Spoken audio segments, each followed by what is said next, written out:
um exercício sobre o 1.4.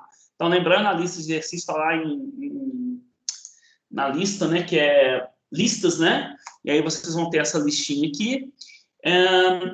No material dos alunos também, que vocês têm um link lá vocês têm um link no material, e eu coloquei lá também no Moodle, né? Bom, então esse exercício, gente, 1.4.1, ele é sobre penetração de mercado da categoria, da marca, e, se não me engano, ele também... não, ele é só sobre esse. E o índice de desenvolvimento de marca. Então, vamos lá. Primeiro, a gente teria que criar aqui uma tabelinha, né, para coletar esses dados. E aí, eu vou usar o Excel. Normalmente, na sala normal, eu uso o quadro, né? Mas aqui, como a gente está sem quadro, eu vou escrever no Excel, até fica mais organizado para vocês, tá? Então, eu vou colocar esses dados aqui dentro de uma planilha, mas vamos aqui na lista de exercícios. Uma cooperativa de crédito tem uma base de 9.700 clientes, sendo 8.000 clientes que moram na área urbana e 1.700 que moram na área rural. A cidade tem 50.600 habitantes, sendo que 46.000 habitam a área urbana e 4.600 a área rural. Bom, vamos colocar isso aqui na nossa tabelinha de dados enquanto Excel. Nossa, mas o Excel hoje está que tá, hein? Tá difícil isso aqui.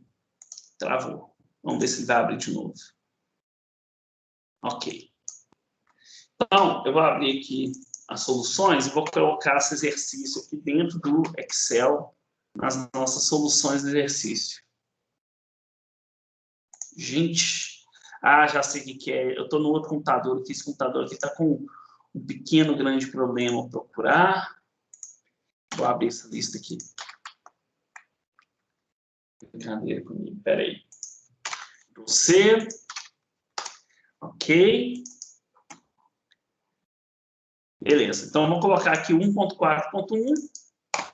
1.4.1. E aí, vamos coletar esses dados. Então, a primeira coisa que eu faria na minha tabela é colocar aqui a classe, né? Que é a classificação desses respondentes. Então, eu tenho clientes urbanos, rurais, urbanos, da área rural, área urbana, área urbana, área rural e o total da cidade. Ok? E aí, a primeira coisa que eu vou colocar a base de clientes da empresa. Vou colocar aqui, ó, clientes da empresa. No caso da cooperativa, né? Da cooperativa. Então, eu tenho 9.700 no total, sendo que 8.000 são urbanos. Eu tenho 1.700 na área rural, certo? Então, aqui é a soma dá os 1.700 que nós já vimos. Bom, agora a população da cidade. Agora colocar a população. Tá? A população da cidade, ela é composta por 46.000 na área urbana e 4.600 na área rural. Totalizando, então, um total de 50.600. Tá? Além disso, a estimativa é que 80% da população urbana tenha contas bancárias, seja em bancos tradicionais ou em cooperativas, e 75% da população da área rural. Bom, então, vamos colocar esse número aqui, ó, percentual com contas bancárias. Okay? Aqui é 80% e aqui é 75%. Beleza. Bom, vamos lá. O Banco Central estima que... já fiz isso aqui, né? Então, agora o que a gente vai calcular, gente? Primeira coisa que a gente vai precisar calcular aqui é a estimativa do número da população, né? Da população com contas bancárias. A gente vai achar, para a gente achar o índice de desenvolvimento de marca e o índice de desenvolvimento de categoria, além do índice de a penetração de mercado, né? Então, vamos lá. A estimativa da população com contas bancárias. Se 80% da população tem contas bancárias, daqueles que residem da área urbana tem contas bancárias, quantas pessoas que vão ter contas bancárias? 80% multiplicado por 46.000. Então, essa é a estimativa do número de pessoas que têm contas bancárias na área urbana. E essa segunda é a estimativa do número de pessoas que têm contas bancárias na área rural. Se eu somar os dois, eu teria, então, a estimativa total, né? Então, eu teria que eu estimaria que 40.250 tem contas bancárias, tá? Bom, deixa eu fazer uma outra coisa aqui, já tá, beleza. Deixa eu fechar isso aqui um pouco mais fácil de ver, beleza. Agora, o que ele vai pedir aqui, ó? Assim, a participação de mercado na área rural é de... Então, o que eu calcularia aqui, gente? O market share ou a participação de mercado dessa cooperativa. O que eu tenho que fazer divisão aqui para saber a participação de mercado dessa cooperativa na área urbana e na área rural? Como que eu calculo a participação de mercado? Alguém sabe? Alguém lembra? Não gostaria de falar aí? Vamos lá, gente. O que é participação de mercado? Alguém lembra? O que é? Alguém pode me ajudar? É o perfil de clientes que a organização detém do total de clientes daquele mercado. Exato. Então, se eu estou fazendo no mercado, naquela cidade, como área urbana e rural, eu teria que pegar os clientes daquela cooperativa e dividir pelo total de clientes que eu estimo ter naquele grupo, que é a região urbana. Então, por exemplo, essa cooperativa tem 22% de participação de mercado, né? Vou colocar aqui, ó, 22% na área urbana, 49% na área rural e 24% do total. Então, se eu dividir 1.700 por 3.450, vai ser 49%, tá? Yuri, pode falar. Só uma dúvida, professor, mas se eu tivesse em busca de um dado de penetração de mercado, aí eu faria a divisão dos clientes da cooperativa pelo total da população, ao invés da estimativa da população com contas bancárias? Exato. Penetração de mercado faria clientes da cooperativa sobre o total da população. Essa aqui seria a penetração de mercado da marca. Ok? Então, aqui... Beleza, valeu. Eu tenho a penetração de mercado da marca. E a penetração de mercado da categoria, na verdade, é esse número que já está aqui, né? Que seria dividir a estimativa da população pelo total. Ele tem que dar esse número aqui que a gente acabou de calcular ele, né? Certo? Exatamente. Beleza. É isso aí. Então vamos lá, vamos na sequência. Então, a participação de mercado da cooperativa na área rural é... Aí vamos olhar aqui como que é qual que é o número que a gente está achando, tá? Então, a participação na área rural, participação de mercado na área rural é de... então, a participação de mercado na área rural é de 37... Uai. Estou errado aqui, gente. Espera aí. É 49, professor. 49, Plínio, a participação de mercado aí. Market share dele na área rural. É. Desculpa. Como eu calculei aqui a penetração de mercado, estava olhando o número errado. Gente, está certo. 49%. Obrigado, viu? Valeu. Então é o seguinte, 49%. Então, nós já vimos que não pode ser nem essa e nem essa, porque só restam essas duas, certo? Enquanto a penetração de mercado, vamos olhar aqui, ó, com uma penetração de mercado de 37%, né? Que já é o que a gente calculou aqui. Então, 36. Já chegamos ao número aqui, né, gente? Nós já vimos, né, que aqui essa vai ser letra A, né? Mas olha só. Vamos calcular o índice de movimento de marca só para a gente ter o resultado, tá? Mas a gente já teria a resposta aqui. Vocês estão vendo que não tem outra alternativa com esses dois cálculos. Nós já vimos que é letra A, né? Então, assim, a gente já está certo que seria essa cor, não teria nem como ser outra alternativa. Mas, vamos fazer aqui por desencargo de consciência, vamos calcular o índice de movimento de marca.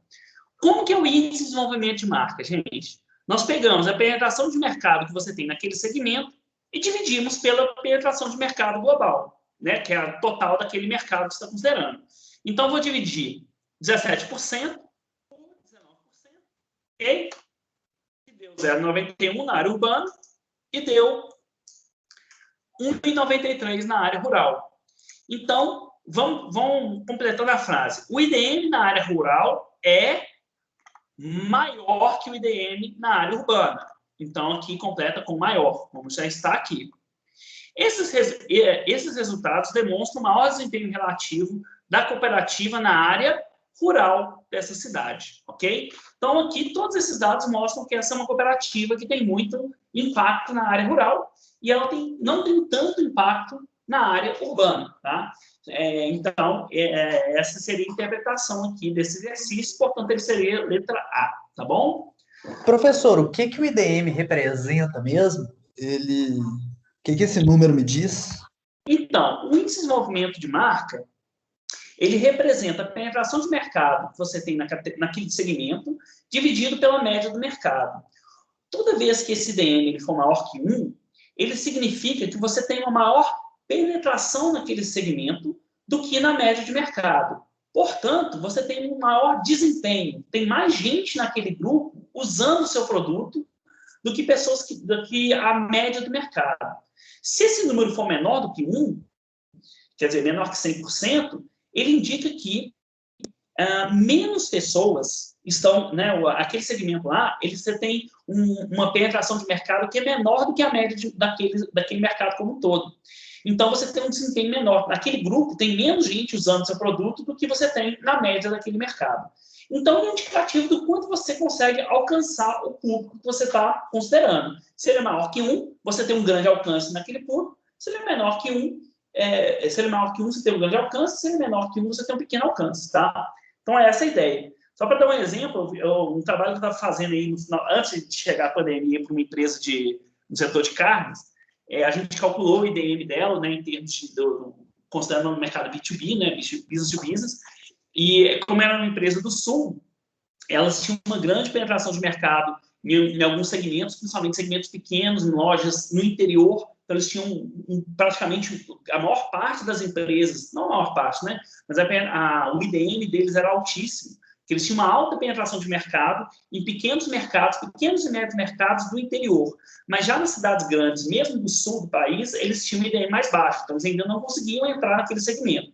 E como eles estavam entrando agora no Sudeste e indo também para o Centro-Oeste, eles ainda tinham um IDM bem mais baixo do que a média de mercado. Então, ele dava um indicativo de onde que ele já tem um bom desempenho e onde ele ainda pode crescer e onde ele não está conseguindo crescer ainda, né? Até isso, no caso, foi bem interessante, porque eles usaram isso até para redefinir, um dos objetivos era até redefinir o mix deles, né? Porque eles tinham produtos que eram produtos assim, o pessoal gosta do interior, tipo torresmo, linguiça com pimenta, e eles começaram a fazer coisas mais finas, sabe? Coisas mais para urbano, coisa light, entendeu? Coisa que o pessoal no Sudeste se preocupa mais com a saúde, coisa menos tradicional, coisa mais contemporânea. E então, esse DM ele foi um dos indicadores que eles usaram para auxiliar nessa estratégia, só para exemplificar, né? Bom, bacana.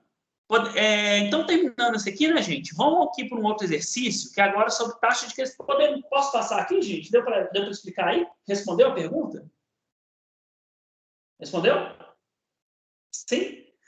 Bom, sem resposta... Tranquilo, professor, tranquilo. Beleza, vamos embora. Então, aqui, ó, taxa de crescimento.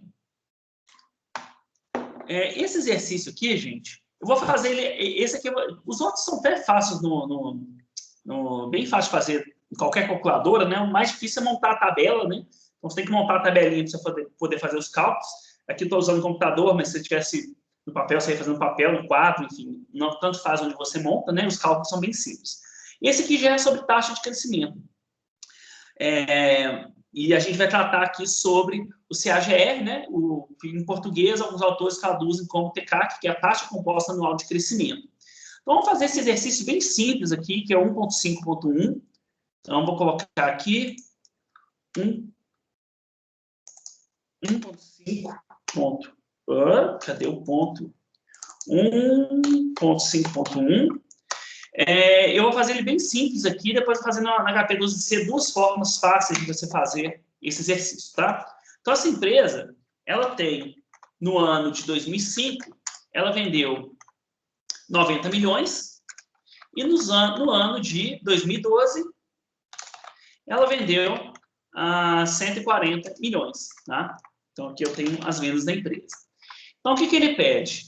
A taxa composta anual de crescimento e a projeção de vendas. Então, o que vai ser a projeção de vendas, gente? O que vai ser a taxa composta anual de crescimento, tá? Bom, se vocês pegarem a fórmula lá, ela vai ser a taxa de crescimento, ela pode ser calculada da seguinte forma.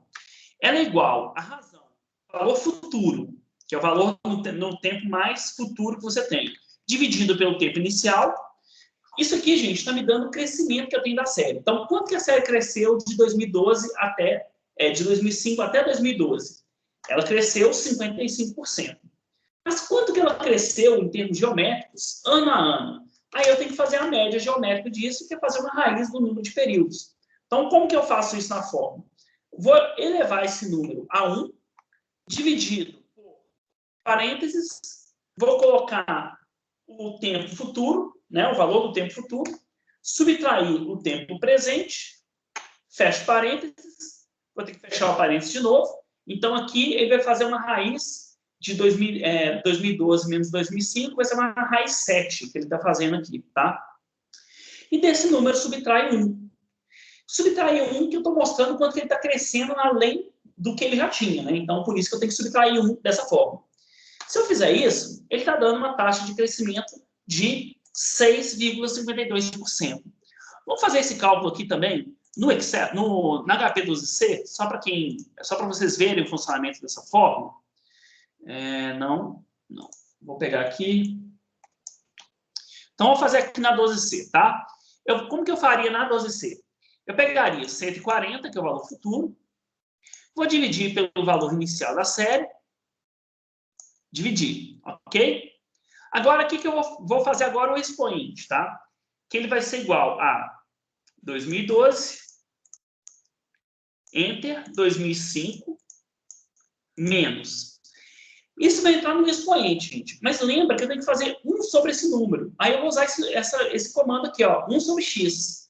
Então, eu clico 1 sobre x, ele já fez o expoente ficar 1 sobre 7. Tá? 1 sobre 7 é esse número que está aqui, 0,14. Agora, quando eu apertar aqui do lado o y sobre x, eu estou achando qual vai ser. Eu estou pegando o primeiro número que eu calculei e estou elevando a esse 0,14, que é a mesma coisa que fazer a raiz 7 desse número.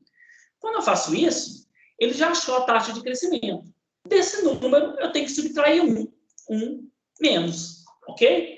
Então, qual que é a taxa de crescimento? É o mesmo número que nós achamos aqui no Excel, ok? É exatamente o mesmo número, né? Ele não pode ser diferente. Não, né? Espero que não. Porque não poderia. 1,52, vamos ver, F2, duas casas decimais. F4. É exatamente o mesmo número, tá, gente? Bom, beleza. Uma outra forma de fazer isso. Alguém saberia dizer como eu poderia fazer isso aqui na 12C, por exemplo? Alguém sabe? Tem várias formas de calcular, né, gente? Vocês já tiveram matemática financeira, né? Ou não? Como que tá isso? Já tiveram? Estão tendo? Como que é? Alô? Alguém? Qual foi a pergunta, professor? Já tiveram matemática financeira? Não tivemos ainda, não. Investimento em cálculo financeiro. Agora mudou o nome, esqueci, gente. Já sim, já. Essa aí a gente teve. Então, vocês já viram isso. Então, vamos lá, gente. O que você pode fazer? Você pode usar o comando de valor futuro e valor presente. Vocês já viram. Eu posso colocar 140, mudar o sinal, valor futuro, 90 como valor presente, 0 é o número de períodos, 0 é o pagamento, né, gente, que não tem taxa, né? Não tem pagamento mensal, 7 é igual ao número de períodos, e vou calcular o I. Ele vai achar o mesmo número, tá? Então, ele acabou de achar a mesma taxa de crescimento que nós estamos calculando aqui, tá? Então, é exatamente o mesmo número que nós estamos calculando, tá? E essa é uma outra forma de fazer. Inclusive, você pode fazer também, quem gosta de fórmula de Excel, gente, se não me engano, a fórmula é essa aqui, ó, taxa no Excel, tá?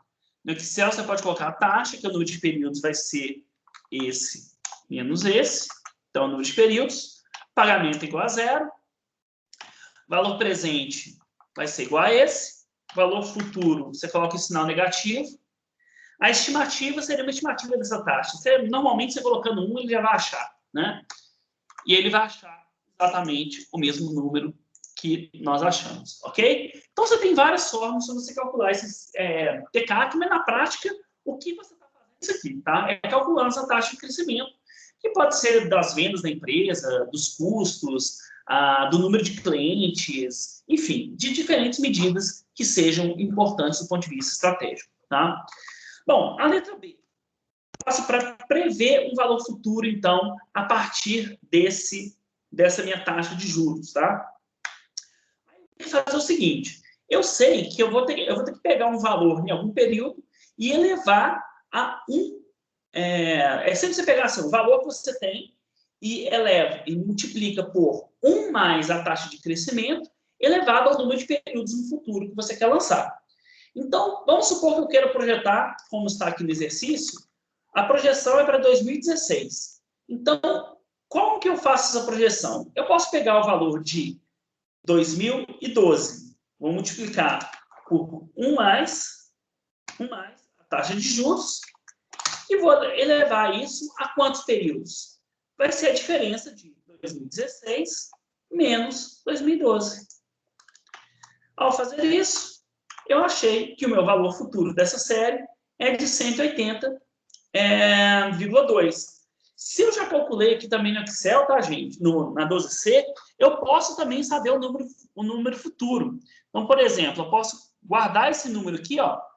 Eu vou guardar esse número, tá? Já calculei minha taxa de juros. Vou guardar esse número e vou zerar minha calculadora, tá? Zerei a calculadora. Agora eu vou recuperar esse número e vou falar que ele é a taxa de juros. Eu vou jogar a 4 períodos para frente, 4 igual a N. O valor inicial vai ser 140, então, present value, 0 PMT, e ele vai dar o valor futuro, que é o mesmo número, tá? Então, você pode também usar esse comando para você projetar a sua taxa de juros. Vamos fazer mais um aqui, gente, aí vamos ver se a gente... Vamos fazer esse 1.5.2, que aí a gente finaliza essa parte da taxa de juros. Então, vamos lá.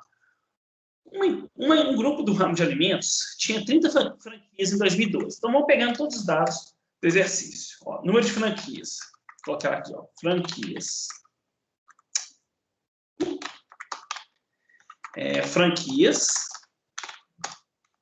Em 2012, ele tinha 30 franquias, faturando 1,7 bilhões. Faturamento, 1,07 é o faturamento. Até o ano de 2018, foram abertas 20 novas franquias. Então, eu tenho agora 50 franquias em 2018, se eu abrir mais 20. E o faturamento agora está em 2,04 bilhões. Tá? No entanto, se a gente pegar... Esse exercício aqui, gente, é para mostrar uma aplicação, por exemplo, que no varejo é muito comum, que é você calcular o que a gente chama de crescimento nas mesmas lojas. O que é isso? Imagina que você tem uma rede que está expandindo para caramba. À medida que a rede vai expandindo, o que vai acontecendo com as vendas das novas lojas que vão sendo abertas?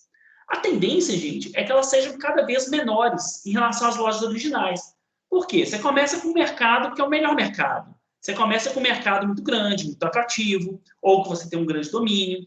E depois de um tempo, à medida que a rede vai expandindo, vai ficando mais difícil para ela achar aquelas redes em que, aqueles mercados onde ela vai ter o mesmo desempenho que ela tinha anteriormente. Isso pode chegar a um ponto onde o crescimento do faturamento da empresa vai sendo acompanhado por um crescimento do prejuízo. A empresa vai começando a ter um prejuízo, literalmente. Um trabalho que eu fiz, tem uma parte sobre isso, né? Para aquele... Pessoal, vocês devem gostar dele, né? Do velhinho da Havan. Eu zoando, viu, gente? O Heng, né? Ele estava justamente nesse processo, né? As lojas Havan. Estava nesse processo de abrir várias lojas. E ele estava começando a abrir algumas lojas que estavam tendo prejuízo. Então, ele sempre tinha muito lucro. Ele começou a abrir algumas lojas e começava a perder dinheiro. E aí, um dos motivos era justamente porque ele estava meio que saturando o mercado, e aí ele estava começando a buscar novos mercados. E o trabalho foi justamente também identificar esses mercados onde ele iria entrar e quais produtos ele iria oferecer nesses novos mercados, saindo do sul, indo mais para o centro-oeste, e também para o Sudeste, né? Bom, então esse exercício é uma exemplificação do crescimento nas mesmas lojas, tá? Então, vamos lá. Se a gente tomar as 30 lojas que existiam em 2012, então, essas lojas aqui de 2012, não, 2012, não, no ano de 2018, né? Mas são as lojas de 2012. Essas lojas, essas 30 lojas, o faturamento dela, na verdade, caiu para 950 milhões. Então, enquanto as lojas, a rede como um todo está vendendo cada vez mais, na verdade, as lojas de 2012 estão vendendo menos. Elas estão vendendo menos que elas vendiam, elas estão vendendo em 2018 menos que elas vendiam em 2012. Possivelmente, eles abriram várias lojas que estão canibalizando o seu próprio mercado. Ele abriu lojas em cidades próximas, em regiões próximas, em bairros próximos. É que nem em Araújo. Mas na hora que você tem um Araújo dentro do outro Araújo, obviamente que a venda de cada Araújo é menor, né? A tendência. Onde vai acontecer esse ponto de canibalização e de saturação de mercado, que é a grande pergunta. Mas existe esse movimento, esse padrão, é uma tendência a correr no mercado, né? Bom, com base nisso, o que a gente vai calcular? Então, ele vai perguntar na letra A, qual a taxa da rede? Então, a gente vai usar a mesma fórmula que a gente já calculou, né? Vou fazer aqui o crescimento das vendas da rede como um todo. Vou calcular o TCAC, tá? Então, vou fazer isso elevado a 1/2018 menos 2012, fecho, subtrai 1. Então, qual que é o crescimento da rede? 11,35% por ano. Qual que é a taxa de crescimento das lojas existentes em 2012? O cálculo vai ser bem parecido, né? A gente vai ter aqui a única diferença, o que eu vou travar aqui? Isso aqui eu posso travar, que eu vou travar o tempo, e vou travar agora também a base, né? Então, a base é essa aqui. Na hora que eu puxar essa fórmula para baixo, eu já tenho aqui, ó, 0,95 dividido por 1,097, elevado a 1 sobre, abre parênteses, né? 1 sobre 1 barra 2018 menos 2012. Isso aqui dá menos 1,96. Ou seja, enquanto a rede está crescendo a 11,35% as suas vendas, as lojas lá antigas estão caindo as suas vendas. Então, esse é um exemplo típico de uma empresa que já passou desse momento que está ocorrendo canibalização e saturação de mercado, onde os mercados, os novos mercados onde a loja entra, tomam o mercado das lojas antigas e as lojas antigas começam a ter problema de vendas, né? E aí, o que se pergunta, né, dessa na letra C? Uma questão mais subjetiva, né? Tipicamente, gente, quando isso começa a ocorrer, a resposta que a gente daria seria assim, olha, você tem que avaliar se não tem como você buscar um mercado que não vai ter canibalização, ou como que você cria uma loja, por exemplo, ou expande o seu negócio sem atacar suas próprias lojas, sem atacar os seus próprios produtos, né? Então, esse tipo de situação, onde a expansão de uma rede ou a expansão de uma loja é acompanhada pelo declínio das lojas já existentes ou dos produtos já existentes, ele normalmente enseja esse tipo de questionamento sobre a possibilidade de você permanecer a expansão da loja sem destruir as lojas existentes, sem acabar com o negócio delas, tá? Então, essa aqui seria a ideia, tá bom? Bom, então, alguma dúvida? Deu para entender que essa parte, gente, do trabalho desse exercício? Beleza? Posso dar sequência? Tudo certo? Responde aí no Tranquilo, chat. professor. Tranquilo. Beleza. Então, vamos lá, gente. Vamos fazer agora duas de funil, né? Que são algumas que a gente está fazendo aí. Essa aqui eu vou usar o material do Roger Best. Depois, se for o caso, eu faço no Excel também, Roger Best. Roger Best, Marketing. Vou usar o material dele até para vocês verem, né? Quem já viu aqui. Esse site que eu vou postar aí para vocês, ele tem vários modelinhos para você fazer, para você usar aí para resolver exercícios do livro dele, né? E aqui, na hora que a gente vem em Marketing Performance Tools, a gente tem, por capítulo, as ferramentas. se não me engano, está no capítulo 2, que é... Não, é o capítulo 3. Ele está aqui, ó, Market Share Management, que é o funil de marketing que ele propõe lá. É um funil muito comum, inclusive fora do contexto de marketing digital, né, gente? Que, como vocês já viram no vídeo, essa ideia de funil de marketing é muito mais antiga do que a própria internet. Então, esse tipo de funil aqui existe muito antes da gente pensar em internet. Então, eu vou fazer usando esse funil aqui, tá? Vou explicar e fazer também um rapidinho aqui no Excel, tá? Então, vamos lá. Uma marca de eletrônicos está lançando um novo celular. A empresa acredita que poderá alcançar a resposta no primeiro ano da campanha de 71% de consciência de marca. Aí eu vou vir aqui, nessa planilha aqui, ó, Customer Response, coloco 71%. 79% vão achar atrativo. Então, vem aqui 79%.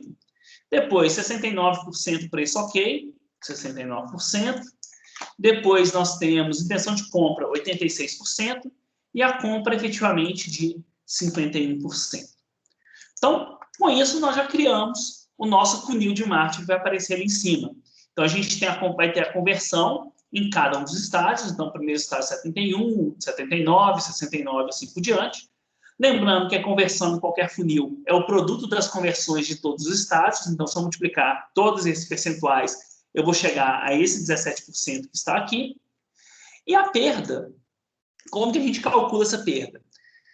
Se no primeiro estágio, o que eu perco é justamente 1 menos que foi convertido. Então, se eu converti 71, eu perdi 29. É o que está aqui do lado, 29. E quanto que eu vou perder aqui no segundo estágio? Bom, nesse segundo estágio, eu tenho os 71 que foram convertidos, só que no próximo estágio eu estou perdendo quanto? 21% do mercado. Então, quanto que eu estou perdendo no total aqui? 71% que multiplica 21. 0,71 que multiplica 0,21. Então, se eu fizer aqui, ó, 0,71 enter ponto 21 vezes dá 0,149, que é o que está calculado aqui. No próximo estágio, como que nós iríamos calcular?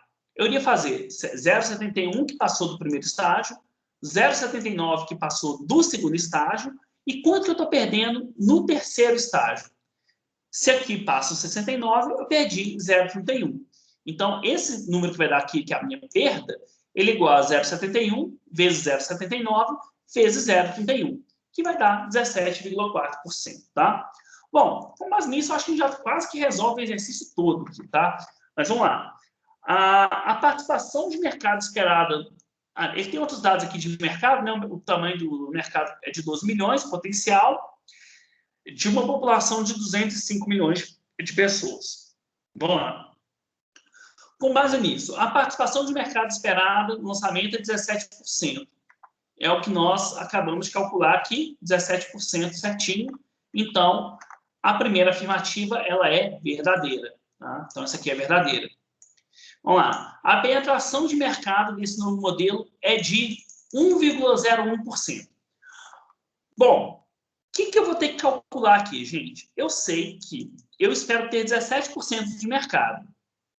Quantos usuários? Qual que é o tamanho do mercado potencial? 12 milhões. Então, se no mercado ele é de 12 milhões, e eu espero ter 17% disso, quantos usuários, ou qual seria a minha venda esperada? Seria 17% vezes 12 milhões. Então, vou vir aqui, vou multiplicar 0,17 e vou multiplicar isso por 12 milhões. 12 vezes. Esse número, gente, é um número, é a venda que eu vou ter desse celular, ok? Então, a minha celular, a expectativa é que ele venda 2 milhões e 40 mil unidades. O que vai ser a penetração de mercado? Não é a minha venda em termos de número de usuários pelo total da população? Então, vou dividir esse número por 205 milhões. Quando eu dividir por 205 milhões, dividido, vai dar um número diferente aqui, tá vendo? Não, ele está errado. O 2, com certeza, está errado, porque ao dividir o tamanho do mercado pelo tamanho da população, não deu 1,01%. Na verdade, eu acho que aqui vai ter um erro de arredondamento, tá, gente? Mas, em princípio, seria errado, tá? Mas depois eu vou conferir com vocês, porque eu acho que tem um erro de arredondamento aqui. Eu estou lembrando dessa minha fórmula, que ela deu um probleminha aqui. Bom, O 3. A expectativa é que a marca alcance 7 milhões de unidades vendidas. Nós acabamos de calcular que não é isso, dá 2 milhões. Então, essa aqui, terceira, com certeza, é falsa. Tá? Em seu funil, a maior perda de clientes ocorre na fase de atração. Tá? Bom, então, a atração é o fato do produto ser atrativo. Quanto que eu estou perdendo aqui? 17,4%. Então, esse 17,4% não é a maior perda. A maior perda está ocorrendo porque as pessoas não têm consciência do produto, que eles não sabem que ele existe. Então, se olhar aqui as perdas do cliente, do seu funil, a maior perda está no primeiro estágio. Isso é muito comum, tá, gente? Normalmente, os primeiros estágios são aqueles que você tem maior perda, tipo assim, consciência de marca, pessoa clicar no seu site, enfim. Normalmente, o primeiro estágio tem uma grande perda de clientes, tá? E aí, que você... Então, na verdade, não é no estágio de consciência, não, tá? Não é no estágio de atração, né? Do fato do produto ser atrativo, mas sim no fato das pessoas não conhecerem o produto. Portanto, essa aqui também é falsa, tá? Bom, vamos ver se vai ser a resposta. Era para ser afirmativa 1, mas pelo vistão, tá vendo? Seria 1 e 2. Por quê? Esse aqui, gente, está com erro de arredondamento. Isso aqui é uma fórmula que eu uso para criar várias questões, eu selecionei só uma, e aí deu um erro de arredondamento. A segunda seria verdadeira, mas por um erro de arredondamento. E quando a gente calculou esse número aqui, eles for arredondar para a casa decimal superior, finalizando em 0,1, ele dá 1,01. Então, na verdade, essa aqui seria, devido ao erro de arredondamento, seria verdadeiro. Portanto, levando em conta esse erro de arredondamento, o correto